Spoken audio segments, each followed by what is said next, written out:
জন্মদিন বাড়ি হোক বা অন্নপ্রাশন, বেলুন দিয়ে সাজানো এখন তো এটা একটা ট্রেন্ড। যেহেতু এসেছে একটা অন্নপ্রাশন বাড়িতে, সেহেতু বেলুন ফোলানো থাকবে চারিপাশ, সেটাই তো স্বাভাবিক, তাই না?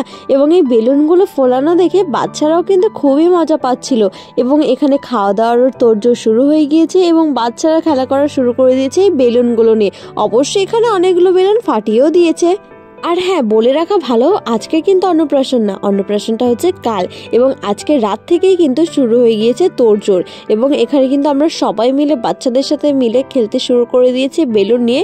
খেলা থেকে বেশি ভিডিওই করছিলাম, সেটা যাই হোক। দেখো, আজকের কিন্তু হয়েছিল এই ভগবানের পূজা, তো ভগবান বিষ্ণুকে প্রণাম করে রাত্রের খাওয়া দাওয়াটাও করতে বসে পড়লাম আমরা সবাই মিলে। যেহেতু আজ পূজার দিন, আজ হবে সমস্ত কিছু নিরামিষ। তো নিরামিষ খাবারের মধ্যে ছিল ভাত, ডাল, আলু ভাজা এবং পোস্ত দিয়ে কোনো একটা তরকারি, যেটা আমার এই টাইমে মনে পড়ছে না। তো ভালো করে খাওয়া দাওয়া করে তাড়াতাড়ি চলে গেলাম আবার রূপসাদের বাড়ি, কারণ আমরা এখানে এসেছি হলদিয়াতে এবং কদিন এখানেই থাকবো। So good night.